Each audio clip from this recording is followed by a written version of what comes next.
શું તમે સદા તંદુરસ્ત રહેવા માંગો છો? તો હવે તમારી તંદુરસ્તી એ અમારી જવાબદારી. તમારા પોતાના ફેમિલી ડોક્ટર પાસેથી સચોટ સલાહ લેવા જુઓ ફેમિલી ડોક્ટર કાર્યક્રમ VR લાઈવ પર સોમવારથી શનિવાર બપોરે 2 કલાકે.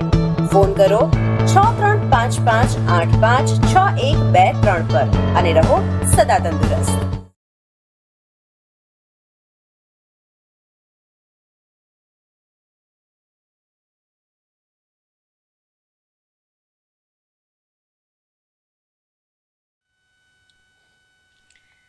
નમસ્કાર દર્શક મિત્રો, VR લાઈવના લોકપ્રિય કાર્યક્રમ ફેમિલી ડોક્ટરમાં આપ સૌનું સ્વાગત છે અને હું છું આપની સાથે પ્રતીક્ષા. દર્શક મિત્રો, ફેમિલી ડોક્ટર કાર્યક્રમની અંદર આપણે રોજ અલગ અલગ વિષયને લઈને ચર્ચા કરીએ છીએ અને અલગ અલગ વિષયની સાથે અલગ અલગ નિષ્ણાત ડોક્ટરો પણ આપણી જોડે આ કાર્યક્રમમાં જોડાય છે. ત્યારે ખાસ આપ સૌ દર્શક મિત્રોને કહેવા માંગીશ કે દર બુધવારે આપણી જોડે કાર્યક્રમમાં જે છે તે આયુર્વેદિક ઉપર કરીએ છીએ અને આજે પણ કંઈક એવો જ વિષય લીધો છે. ખાસ આપણે જો વાત કરીએ તો વિટામિન B12 અને ડીની ઉણપને લઈને આજે આપણે ચર્ચા કરવી છે. પરંતુ આ વચ્ચે સૌ દર્શક મિત્રોને શું તમને ખ્યાલ છે કે શરીરના દરેક અંગો મહત્વનું જે કામ કરે છે તે કામ કરવા માટે શરીરની અંદર વિટામિન અને મિનરલ્સની ખૂબ જરૂર હોય છે. આને લઈને જો તમારા શરીરમાં કોઈ પણ વિટામિન્સ કે મિનરલ્સ ઓછું થાય છે તો તમને શરીરમાં સતત થાક લાગવો, નબળાઈનો અનુભવ થવો, ખાલી ચડવી, ચક્કર આવવા, આ પ્રકારની અમુક પ્રકારની સમસ્યા જે છે તે જોવા મળે છે અને તેની પાછળનું કારણ એ છે કે તમારા શરીરમાં જે ખનિજ તત્વો છે તે ઓછા થઈ રહ્યા છે. તો અત્યારની જે બદલાતી જીવનશૈલી છે, સાથે જ એવું કહીએ કે ખોરાકની આદતો અને સૂર્યપ્રકાશમાંથી મળતું જે વિટામિન ડી છે તેના અભાવને કારણે પણ આ સમસ્યા જોવા મળે છે. ત્યારે આજે આપણે દર્શક મિત્રો જાણીશું કે વિટામિન B12 અને ડી આ કેવી રીતે ઓળખી શકાય કે શરીરમાંથી તમારા ઓછું થઈ રહ્યું છે, કઈ પ્રકારે તેની ઉણપ થઈ છે, કયા પ્રકારની તપાસ કરાવવી જોઈએ અને સાથે જ ખોરાકમાંથી વિટામિન કેવી રીતે આપણે પ્રાપ્ત કરી શકીએ છીએ, સાથે જ કયા સપ્લિમેન્ટની જરૂર કયા તબક્કે પડે છે અને ખાસ વિટામિન B12 અને ડીની ઉણપ માટે કેટલા મહત્વના પરિબળો જવાબદાર છે અને મુખ્ય કારણો એના ખાસ કયા કયા છે, આ તમામ પ્રશ્નોને લઈને ચર્ચા કરીશું. પરંતુ સૌપ્રથમ આપ સૌ દર્શક મિત્રોને જણાવી દઈશ કે દર બુધવારે આપણી જોડે કાર્યક્રમની અંદર રાજેશભાઈ વૈદ જોડાય છે, જે નિસર્ગ આયુર્વેદમના ફાઉન્ડર છે. 30 વર્ષ કરતાં પણ આ લાઈનમાં તેઓ વધુ બહોળો અનુભવ ધરાવે છે. તો આજે પણ બુધવાર છે અને કાર્યક્રમમાં તેઓ આપણી જોડે જોડાઈ ગયા છે. સૌપ્રથમ તેમનું કાર્યક્રમમાં સ્વાગત કરી લઈએ. રાજેશભાઈ, કાર્યક્રમમાં આપનું સ્વાગત છે. નમસ્કાર જી રાજેશભાઈ, વિટામિન B12 અને ડીની ઉણપને લઈને આજે આપણે જ્યારે ચર્ચા કરવી છે ત્યારે આપણે છેલ્લા કેટલા સમયથી પણ જોઈએ છે, ખાસ બાળકો જે શિશુઓ છે અથવા તો જે એમ કહેવાય કે ઉછળતું લોહી છે, અત્યારે બાળકોને જે પ્રમાણે ખનિજ તત્વને પૌષ્ટિક આહારની જરૂર છે તે આપણને જોવા નથી મળી રહી અને લગભગ મોટાભાગના બાળકોમાં પણ આપણે જોતા હોય છે B12 છે, ડીની ઉણપ જોવા મળે છે. સાથે જ એવું કહીએ વડીલોમાં પણ આ સમસ્યા જોવા મળે છે. ત્યારે સૌપ્રથમ આપ ખાસ દર્શક મિત્રોને જણાવશો કે વિટામિન B12 અને ડી એ આપણા શરીર માટે શા માટે જરૂરી છે? વિટામિન છે એક આપણા શરીરમાં રહેલું બહુ જ મહત્ત્વના ઘટકો છે. એના અલગ અલગ પ્રકાર છે, A, B, C એવી રીતે બધા અલગ અલગ વિટામિનના અનેક પ્રકારો છે. એમાં સૌથી વધારે જે મહત્ત્વના છે એ કહી શકાય તો વિટામિન B12 અને વિટામિન ડી, આ બંનેની ઉણપ અત્યારે ઘણા બધા દર્દીઓમાં જોવા મળે છે અને એને કારણે શું છે કે દરેકની કોઈ રોગ ન હોવા છતાં પણ વ્યક્તિને એવું થાય છે કે હા, મને કેમ આટલો થાક લાગે છે, મને કેમ કાર્યક્ષમતા નથી, મારામાં પહેલાં સારું હતું, અત્યારે આવી પરિસ્થિતિ થઈ ગઈ છે, આળસ લાગે છે. તો આવું જે થાય છે એ મોટા ભાગે આ બે વિટામિનની ઉણપ બહુ મોટા પાયે જવાબદાર છે. આજે આપણે એના વિશે ચર્ચા કરવી છે. વિટામિન B12 જે છે એ આપણે રૂટીનમાં શરીર નથી બનાવી શકતું. મોટે ભાગે આપણે બહારના ઉપર આધારિત રહેવું પડે, એટલે આપણા આહાર ઉપર આધારિત રહેવું પડે. વિટામિન ડી છે એ શરીરમાંથી બની શકે છે, પરંતુ એ પણ કેટલાક શરતો અને કારણો ઉપર આધારિત છે, પણ એ બહારના સોર્સથી આપણને થોડું મળી શકે છે. તો આજે એના વિશે, બંધારણ વિશે, એના અભાવના કારણે થતા લક્ષણો વિશે, એના બધા વિશે આપણે વાતચીત કરીશું. જી રાજેશભાઈ, ખાસ અત્યારે આપણે જોઈએ જે રીતની જીવનશૈલી છે, દરેક વ્યક્તિની અંદર જેમ આપણે વાત કરી કે થાક છે, નબળાઈ છે, ઘણી વખત સાંધાનો ભલે ને ઉંમર કેમ નાની ઉંમર કેમ ના હોય, તે છતાં પણ સાંધાનો દુખાવો ઓછી ઉંમરમાં આપણને જોવા મળતો હોય છે. ઉઠવામાં, ચાલવા બેસવામાં પણ તકલીફ પડતી હોય છે. તો વિટામિન B12 અને ડી આ બંનેની ઉણપ થવાના મુખ્ય કારણો કયા છે? આપણી અત્યારની બદલાયેલી જીવન પદ્ધતિ, સૌથી વધારે જંક ફૂડનું સેવન, અને તમે કીધું બાળકો અને જેનજી, તો બહારનું ખાવાનું પ્રમાણ બહુ વધારે છે. પહેલાંનો સમય એવો હતો કે મહિનામાં એકાદ વાર કે 2 વાર કદાચ ખવાતું. અત્યારે અઠવાડિયામાં 2-3 વાર છે. અથવા તો એવું કહી શકાય કેટલીક વખત તો જ્યારે દર્દીઓને પૂછીએ ને આવા લક્ષણો સાથે આવે ત્યારે, તો 1 કે 2 જ વાર ઘરે ખાતા હોય ને બાકીનું બહારનું જ ખાતા હોય. બરાબર છે. તો આ પરિસ્થિતિ છે. આપણું અનિયમિત જીવનશૈલી એટલે ખાવાના સમયમાં પણ વારંવાર ફેરફાર, એના ક્વોન્ટિટી અને ક્વોલિટીમાં, એની ગુણવત્તામાં પણ ફેરફાર આવ્યો છે. અને અનેક પ્રકારનું ફૂડ જે આપણે વર્ષોથી ખાધું નથી, અને એવું ઇન્ટરનેશનલ ફૂડ પણ પ્રમાણમાં ખૂબ વધી રહ્યું છે. એટલે આપણું બોડી એના માટે તૈયાર નથી હોતું. કસરતનો, વ્યાયામનો ખૂબ અભાવ હોય છે, અને બહુ જ સિન્થેટિક વસ્તુઓવાળી આહાર એ આપણામાં વધી રહ્યો છે. આ બધા એના મુખ્ય કારણો હોઈ શકે છે. જી રાજેશભાઈ, ખાસ આ વચ્ચે વધુ પ્રશ્ન એ પણ પૂછવા માંગીશ કે શરીરમાં આપણને અમુક જે ખનિજ તત્વો છે એ ખૂબ જરૂરી છે, પરંતુ આ વચ્ચે જો કોઈ વિટામિન્સ અથવા મિનરલ્સ જે શરીરમાંથી ઓછા થઈ રહ્યા છે, તો સામાન્ય રીતે આપણે 4 તો વાત કરી કે જેમ કે થાક લાગવો, ચક્કર આવવું કે હાથ પગમાં દુખાવો થવો. આના સિવાય આપણને કેવી રીતે ખબર પડે કે ભાઈ શરીરમાંથી વિટામિન્સ છે તે ઓછા થઈ રહ્યા છે અને આપણે જરૂર છે? રૂટીન કામ કરતો વ્યક્તિ હોય અને એને બહુ જ મસલ્સ, આખા શરીરની બધી માંસપેશીઓ અને સ્નાયુઓમાં એને એવું લાગે કે હવે કાર્યક્ષમ નથી રહ્યા, બહુ ડલ લાગ્યા કરે છે, એને પોતાને કોઈ પણ કાર્ય કરવું હોય ને તો ઉત્સાહ ના હોય, અને એમ થાય છે કે હા હવે ચાલશે, કંઈ નથી કરવું. ચાલતી વખતે એને એમ થઈ જાય છે કે ઇમ્બેલેન્સ ક્યારેક વધારે સિવિયર હોય કે જ્યારે 100થી નીચે B12 જતું રહે તો ચાલવામાં પણ તકલીફ કરી શકે. સૌથી વધારે ઇફેક્ટ આવતી હોય તો આપણી માંસપેશીઓ ઉપર. બરાબર છે. એટલે માંસપેશીઓ કામ નથી કરી શકતી, એટલે લિટરલી ભૂખે મરતી હોય એવું કહી શકીએ આપણે કે B12 વગર ભૂખે મરે છે, એટલે એની કાર્યક્ષમતા નથી રહેતી. એટલે તમે પોતે પણ એવું અનુભવો છો કે હા મને પણ હવે મારી પણ કાર્યક્ષમતા અત્યારે નથી. બીજું એક વસ્તુ કે એની ખામીનું જે કારણ છે એ જોવા જઈએ તો એક તો આપણે વિટામિન B12 જેમાંથી મળતું હોય એવો આહાર ઓછો લઈએ, એક આ કારણ. બીજું એક કારણ એવું છે કે પાચન તંત્રની કેટલીક નબળાઈઓ હોય, અને એને કારણે તમે લો છો ખરા B12 વાળું કે ભાજી વધારે લીધી, આ બધું છે, જેમાં B12 ના સોર્સિસ છે એ બધા, પરંતુ તમારી પાચન પ્રણાલી બગડેલી છે તો શરીર એબ્સોર્બ નથી કરી શકતું. બહુ જ મોટું કારણ આ છે. તમે લો છો ખરા, પરંતુ એ આખા જઠરથી માંડી અને નાના આંતરડા અને મોટા આંતરડામાંથી પાસ થઈ જાય અને મળ બની જાય ત્યાં સુધી B12 જે છે અંદર રહેલું એ તમારા આંતરડામાં શોષાઈ શકતું નથી. બરાબર છે. એટલે એને કારણે પણ ખામી થાય. તો પાચન પ્રણાલીની ખામી અને ઇન્ટેકની ખામી, ખાવાની ખામી, આ બે બહુ જ મહત્વના પરિબળો છે. અને એને કારણે શું થઈ જાય કે મગજમાં પણ ફોગ લાગ્યા કરે.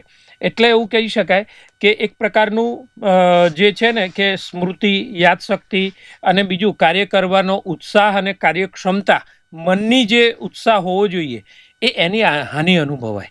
એટલે કેવું થાય કે કોઈ પણ માણસને એમ કીધું હોય કે 1 કલાકમાં તારે આટલું કાર્ય કરવાનું છે, તો B12 ની ખામી હોય ને તો એ માણસને 2-2.5 કલાક સુધી પણ ના થાય, એને સૂઝે નહીં જલ્દી કે મારે શું કરવું છે, ડલનેસ લાગ્યા કરે. આવા બધા લક્ષણો એને ખાસ જોવા મળી શકે. જી, એટલે B12 ની જ્યારે ઉણપ હોય ત્યારે ખાસ ચક્કર આવવા, નબળાઈ અનુભવી અને સ્મૃતિને લઈને જે તમે વિચાર શક્તિ છે મગજમાં જે રીતે આપણે ટેમ્પરરી હોય, જેવું તમે લઈ લો એટલે તમારા અંદર બ્રેઇનમાં કોઈ ખામી નથી. જી બરાબર, પરમેનન્ટલી કોઈ નુકસાન નથી, પરંતુ અત્યારે B12 નો અભાવ છે. એટલે આપણી પાસે એસી હોય અને લાઇટ જતી રહી હોય, ફ્રીજ છે અને લાઇટ જતી રહી, તો લાઇટ નથી એટલા માટે, અથવા ડલ લાઇટ છે, ઓછા એમ્પિયરની છે, તો અમુક વસ્તુ ન ચાલી શકે. બસ એના જેવી વસ્તુ છે. એટલે અંદર કોઈ ખામી થઈ છે એવું નથી પરમેનન્ટ. જેવું લેશો એટલે તમને એની પૂર્તિ થઈ જવાની છે. જી, ખાસ રાજેશભાઈ આપણે એવું જોઈએ છે ને આપણે ઘણી બધી જગ્યાએ વાંચ્યું પણ એવું છે કે ખાસ આ જે B12ની ઉણપ છે એ શાકાહારી વ્યક્તિમાં જ વધુ જોવા મળે છે. B12નું પ્રમાણ ઓછું હોય છે. તો ખાસ દર્શક મિત્રોને જણાવશો કે B12નું પ્રમાણ આપણે શાકાહારી વ્યક્તિ જે છે તે કઈ રીતે પ્રાપ્ત કરી શકે છે? હા, બહુ મોટો અને સળગતો પ્રશ્ન છે. આપણું ભારત અને એમાં વિશેષ આપણે ગુજરાતમાં જ્યાં 70-80%-90%થી વધારે પ્રજા જે છે એ બધી જ કમ્પ્લીટ વેજીટેરિયન છે. રાજેશભાઈ અહીંયા આપણે અટકીશું. આપણી જોડે કોલર મિત્ર જોડાઈ ગયા છે, એમનો કોલ લઈ લઈએ. હેલો. હેલો. જી, ક્યાંથી વાત કરી રહ્યા છો? આપનું નામ જણાવશો? હું માયાથી બોલું છું. 75 વર્ષ મારી ઉંમર છે. પરશુરામભાઈ નામ છે. જી પરશુરામભાઈ, જણાવો. હા, 75 ઉંમર છે અને બીપી ડાયાબિટીસ બે છે, પણ મને ઊંઘ નથી આવતી. ક્યાં વિટામિન્સ ની ખામીના હિસાબે ઊંઘ નહીં આવતી હોય એવું જણાવશો સાહેબ? અચ્છા, અત્યારે તમને કોઈ દવા લો છો ઊંઘ માટેની? હા, ઊંઘ માટેની દવા લઉં છું એલોપેથી. તો પણ નથી આવતી? ત્યારે આવે છે એલોપેથી દવા લેવાથી, ટીટી લેવાથી આવે છે, પણ ઓકે, આમને નથી. કુદરતી રીતે ઊંઘ નથી આવતી તમને? હા, કુદરતી નથી આવતી. સારું, તમારું બીપી અને ડાયાબિટીસ કંટ્રોલમાં છે? હા, બે કંટ્રોલમાં છે. સારું, તમને ભૂખ ને બધું બરાબર છે કે એમાં કોઈ તકલીફ કેવું છે? ભૂખ નથી લાગતી સાહેબ, ઓછી લાગે છે, બહુ ઓછી લાગે. એક જ રોટલી માંગ ખાઉં છું. સારું, શરીરનો વ્યાયામ તમે કરો છો કે નહીં? થોડું ચાલવાનું વગેરે? હા, ચાલવાનું, સાયકલિંગ કરું છું. બીજી કોઈ તકલીફ નથી હાડકામાં, ચાલવામાં. સારું, ચાલવાનું પણ છે, સાયકલિંગ પણ કરું છું. સારું, બપોરે સુઈ જાવ છો જમ્યા પછી?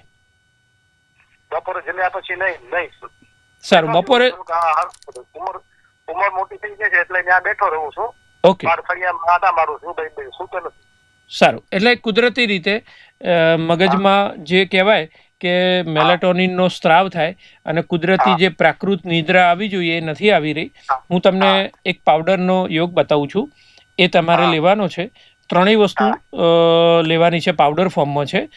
ફોન કપાય છે, તમે ટીવી પર સાંભળી શકશો કે અત્યારે ચાલુ રાખવો છે ફોન? સારું, તમે નોંધ કરી લો. અશ્વગંધા ચૂર્ણ 100 ગ્રામ લેવાનું, જટામાઉસીનું ચૂર્ણ 100 ગ્રામ લેવાનું, અને હા, ગંઠોડા છે એ પણ 100 ગ્રામ લેવાના. અશ્વગંધા, ગંઠોડા અને જટામાઉસી, 3 દ્રવ્યો 100 ગ્રામ લઈ મિક્સ કરવાનું છે અને એમાંથી 1 ચમચી તમારે રાત્રે સૂતી વખતે દૂધમાં નાખીને પી જવાનું છે. બરાબર છે? જી, ફોન અહીંયાથી કપાય છે. ખાસ દર્શક મિત્રોને કાર્યક્રમ શરૂ થઈ ગયો છે. ઘણા બધા કોલર મિત્રોના કોલ આવે છે, પરંતુ દર્શક મિત્રોને હું વિનંતી કરવા માંગીશ કે જ્યારે પણ તમે ખાસ બુધવારે કાર્યક્રમમાં તમે ફોન કરો છો ત્યારે એક નોટ પેન પણ સાથે રાખો, કારણ કે અહીંયા રાજેશભાઈ દ્વારા ઘણી બધી ઔષધિઓ એવી હશે જેમના નામ પણ તમે કદાચ પહેલી વખત સાંભળ્યા હશે. તો અહીંયાથી જે પણ ઔષધિઓ તમને સૂચવવામાં આવે છે તેને તમે લખી શકો તો તમને થોડું સરળતા રહે અને સાથે જ સમય પણ ના બગડે. રાજેશભાઈ, ખાસ આપણે આપણા મહત્વનો આપણે પોઈન્ટ ઉપર અધૂરા હતા. જી, એમનો જે કયા પ્રશ્ન પર હતા? કયા ખોરાકમાં, એટલે અત્યારે શાકાહારી જે વ્યક્તિઓ છે તેમાં આપણે B12 ની ઉણપ વધારે જોવા મળે છે, તો એવા કયા શાકાહારીઓ ઉપર આક્ષેપ છે કે તમે નોનવેજ નથી ખાતા એટલા માટે તમને B12 ની ખામી રહેવાની. જી, તો આપણે તો સદીઓથી ને હું તો કહું સહસ્ત્રાબ્દીઓથી, કેટલી હજારો વર્ષોથી આપણે આ જીવન જીવતા આવ્યા છે. આપણા પૂર્વજો પણ જીવતા આવ્યા છે, વિશેષ કરીને ગુજરાતમાં અને બહાર પણ. વેજીટેરિયનિઝમનો એટલે શાકાહારી હોવાનો ઘણો મોટો વર્ગ છે. એમને જીવનમાં ક્યારેય આ નહોતું આવતું. છેલ્લા 25 કે 30 વર્ષોથી જ આ પ્રશ્ન આવ્યો છે. તો એનો મતલબ એવો છે કે જીવન પદ્ધતિની ખામી છે. પહેલાં આપણા બાપ દાદાઓને આપણે ક્યારેય જોતા નહોતા કે એ આટલી બધી હેરાનગતિ ભોગવતા હોય. બરાબર છે? તો એ શાકાહારી જ હતા. દાદા પણ શાકાહારી હતા, પરદાદા પણ શાકાહારી હતા, નાના નાની બધા જ બહુ સરસ જીવન જીવતા હતા. તો તકલીફ એ છે કે કાં તો ખાવામાં તકલીફ છે ને કાં તો પાચનમાં તકલીફ છે. રાજેશભાઈ, વધુ એક કોલર મિત્ર જોડાઈ ગયા છે. હેલો. હા મેડમ, નમસ્તે. જી નમસ્તે, ક્યાંથી વાત કરી રહ્યા છો? આપનું નામ જણાવશો? સોમનાથથી બોલું છું, નયાણીભાઈ બોલું છું. જી નયાણીભાઈ, જણાવો શું છે આપનો પ્રશ્ન? મારો પ્રશ્ન એ છે મેડમ કે શુગરના હિસાબે કઈ દવા આયુર્વેદિક લેવી પડે, ડાયાબિટીસ? શાના માટે? થોડોક ફોન આપની પાસે રાખો અને થોડુંક જોરથી બોલો તો અહીંયા અમને તમારો અવાજ સ્પષ્ટ સંભળાય. ડાયાબિટીસ માટે મેડમ મારી વચ્ચે કઈ દવા લેવી પડે? કેટલા વર્ષથી છે?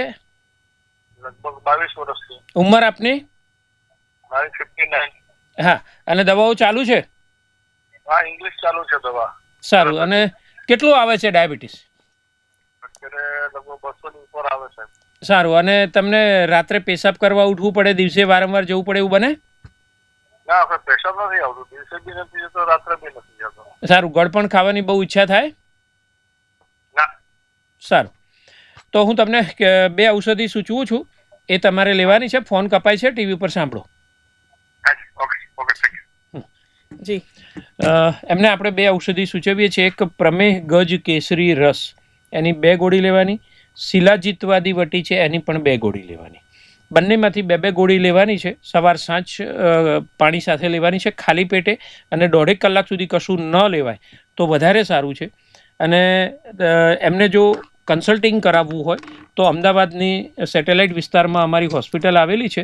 ત્યાં ઓનલાઈન કન્સલ્ટિંગ અથવા રૂબરૂ પણ બતાવવા આવવું હોય તો લાલ કલરની પટ્ટીમાં અત્યારે ટીવી ઉપર દેખાય છે, ત્યાં નિસર્ગ આયુર્વેદનો નંબર છે, ત્યાં પૂછપરછ કરી શકે છે.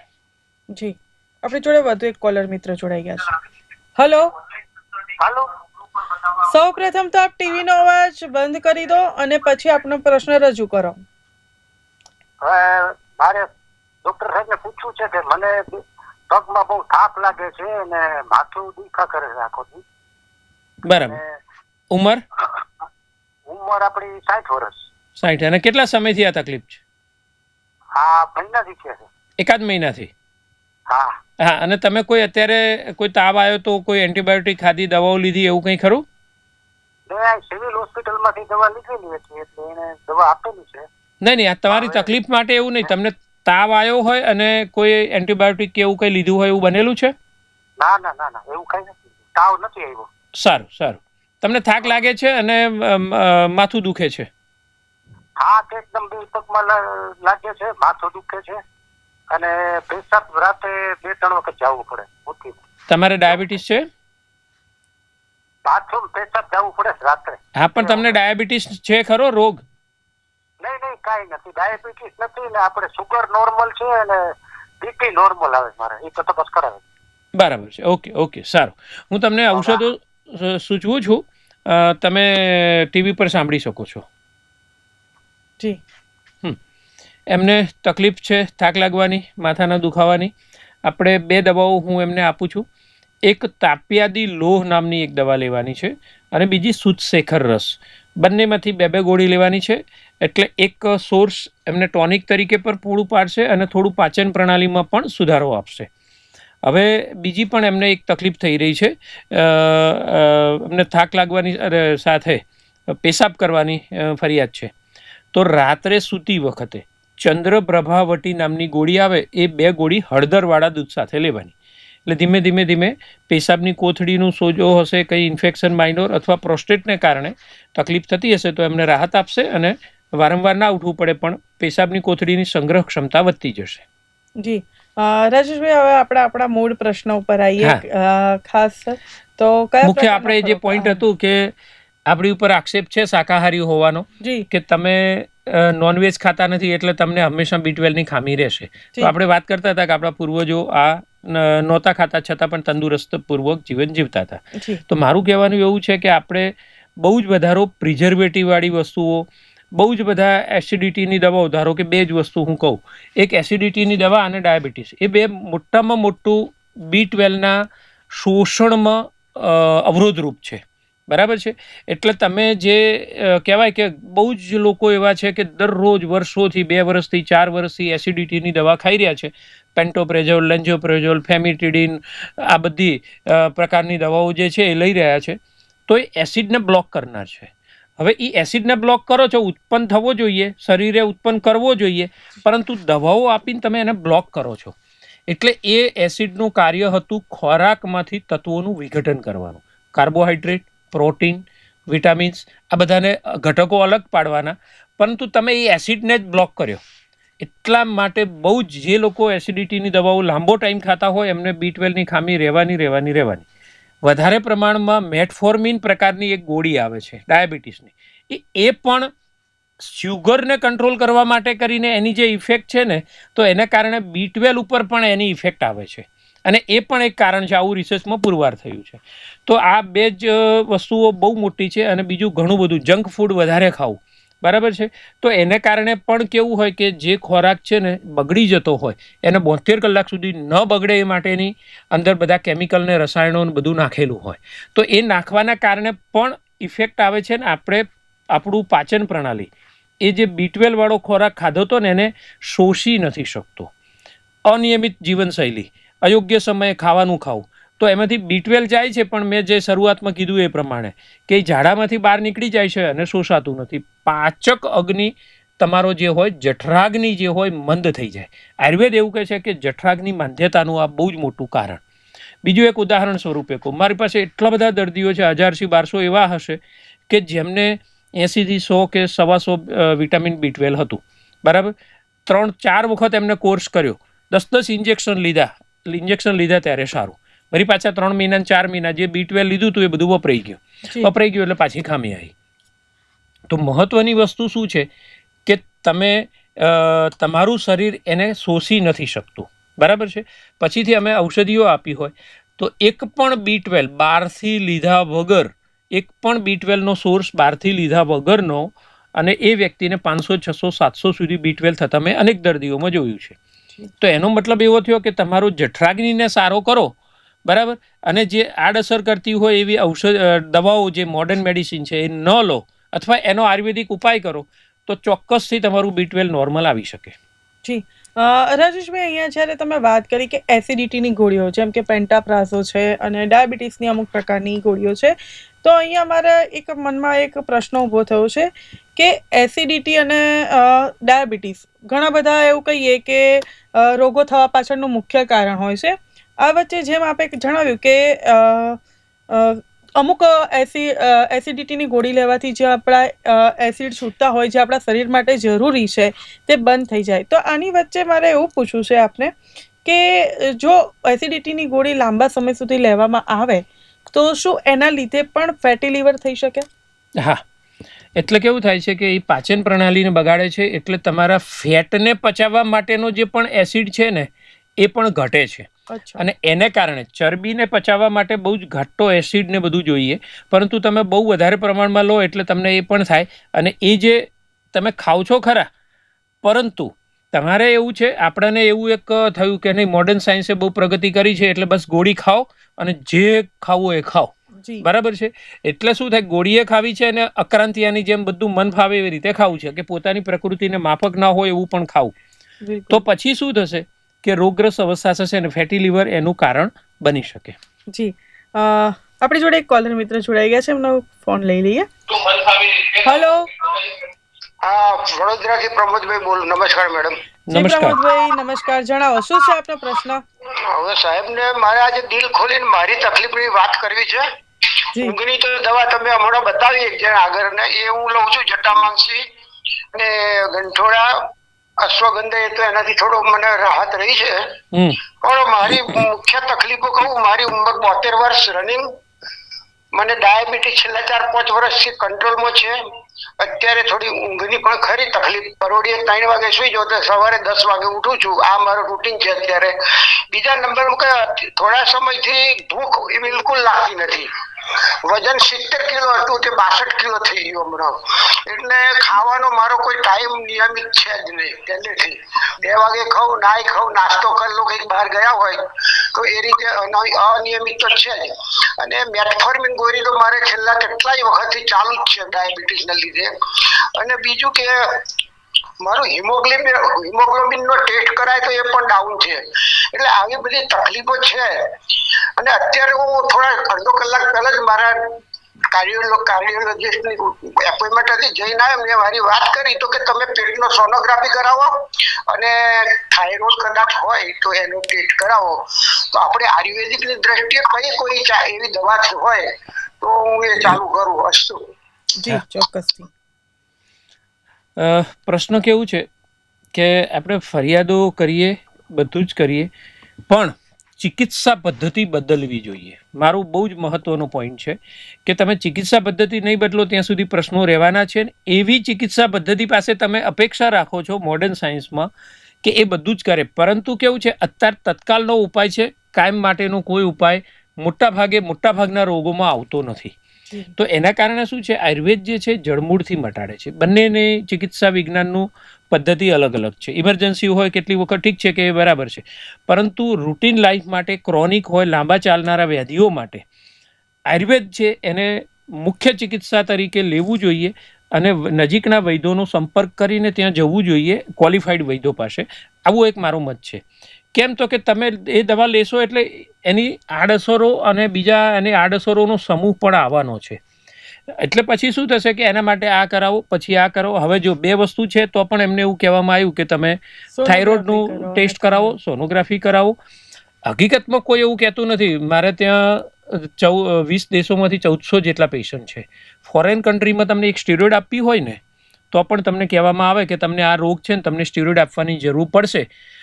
એ સ્ટીરોઇડ આપવાથી વધારે સમય લેવામાં આવે કે 10-12 દિવસ કે 15 દિવસ કે 20 દિવસથી ના વધારે ડોઝ હોય, 20-20 મિલીગ્રામનો પ્રેડનિસોલોન નામની સ્ટીરોઇડનો દવા હોય તો તમને બહુ જલ્દીથી મોતિયો પાકી શકે, તમને બીપી વધી શકે છે, તમને ડાયાબિટીસ અંદરથી પેદા થઈ શકે. આવું તમને સમજાવવામાં આવે. ભારતમાં આવું કોઈ કશું થતું નથી. બહુ જ મોટો પ્રશ્ન છે આ. એટલે એને કારણે શું થાય કે સામાન્ય પ્રજાને તો એવું જ છે કે મને તો કશું હતું નહીં, મને અચાનક કેમ થયું? તો એની પાછળ આવા બધા કારણો હોઈ શકે છે. મુખ્ય વસ્તુ મારું જે કહેવું છે કે જો તમને B12ની ખામી હોય અને વિટામિન ડીની પણ ખામી હોય તો એના માટે જીવન પદ્ધતિમાં થોડા બદલાવની જરૂર છે. શરીરને નિયમિત રીતે કસરત, વ્યાયામ તમે આપો. આપણા પાચન પ્રણાલીનો સમય, આ અમને કીધું પ્રમોદભાઈએ કે હું 2 વાગે ખાઉં પણ ખરો, ના પણ ખાઉં. હવે મોટી ઉંમર હોય તો તમારે જઠરાગ્નિ છે, પ્રકૃતિએ જઠરાગ્નિ બનાવ્યો છે, એ 12 વાગે ને 1 વાગે ભડભડ બળશે. એ સારી નિશાની છે. ભૂખ લાગી હોય ત્યારે ખાઈ લો, ઉપેક્ષા ના કરો. પ્રકૃતિનો વિઘાત કહેવાય. પ્રકૃતિનો વિઘાત કરવાથી પરિણામ ભોગવવું પડે. આ સીધો સાદો પ્રકૃતિનો નિયમ છે. તો એ સમયે ભોજન આપી દેવું જોઈએ. ખાલી ચલાવી લેવાથી ક્યાં સુધી ચલાવશો? પછી એક સમયે ગાડી અટકશે અને અટકશે ને તમે હેરાન થશો. જી, આપણી જોડે વધુ એક કોલર મિત્ર જોડાઈ ગયા છે. હેલો. હેલો જી, ક્યાંથી વાત કરો છો? આપનું નામ જણાવશો? કચ્છથી ગોવિંદભાઈ. જી ગોવિંદભાઈ, જણાવો શું છે આપનો પ્રશ્ન? મારે અવારનવાર અડધું માથું દુખાવો થાય રહ્યો. અડધું માથું જ દુખે છે તમને? અડધું માથું અવારનવાર અઠવાડિયે 1-2 વાર દુખે. અચ્છા, અને કેટલા સમયથી છે? આ સમય લાંબો સમય થઈ ગયો. અંદાજ 2 વર્ષ, 5 વર્ષ? 6-7 વર્ષ થઈ ગયા. સારું. કોઈ દવા લો છો અત્યારે?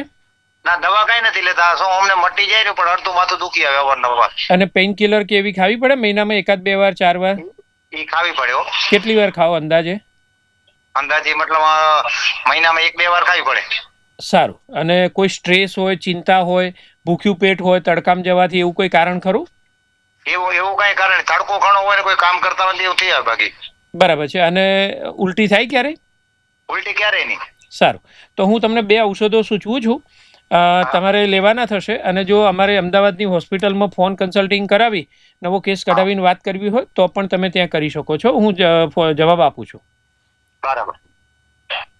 જી હા, એમને 2 પ્રકારના ઔષધો લેવાની હું ભલામણ કરું છું. એક શિરઃશુલાદી વજ્રરસ, આ નામની 2 ગોળી લેવાની. 2 ગોળી ગળીને ઉપર એક ઉકાળો પીવાનો છે. પથ્યાદિક વાત, પથ્યાદિક વાતનો 2 ચમચી ભૂકો ઉકાળી ગાળી લેવાનો, અંદર 1 ચમચી ગોળ નાખવાનો. 1 ગ્લાસ પાણીમાંથી 200 ml 1 ગ્લાસ હોય એટલે એમાંથી ઉકાળે અને પછી 50 ml જેટલું એટલે ચોથા ભાગનું બાકી રાખવાનું અને ગાળીને પી જવાનું અંદર ગોળ નાખીને. આ નિયમિત કરો. લગભગ તમારે 3 કે 4 મહિના કે વધુ બસ એટલો સમય તમારે કાયમ માટેનો તમારો દુખાવો મટી શકે છે અને કોઈ પેઇન કિલર વગર તમે સામાન્ય જીવન જીવી શકશો.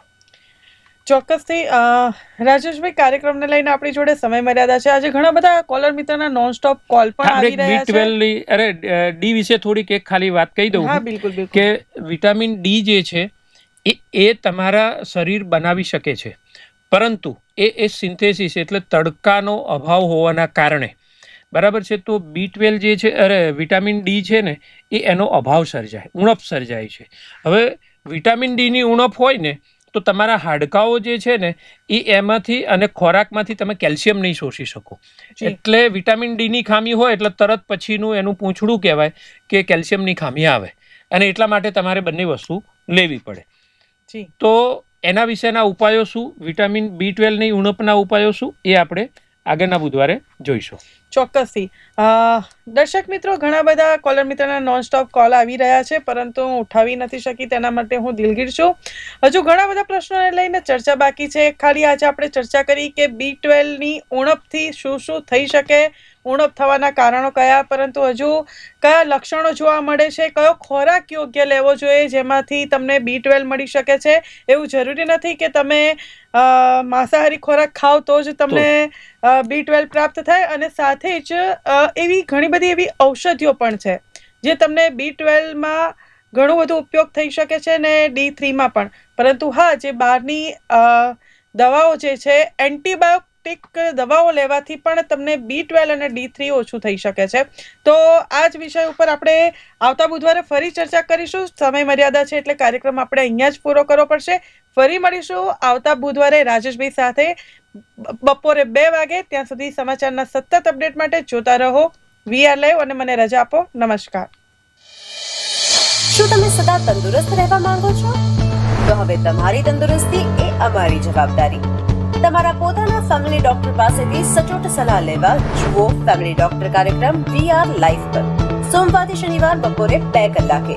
ફોન કરો 6355856123 પર અને રહો સદા તંદુરસ્ત.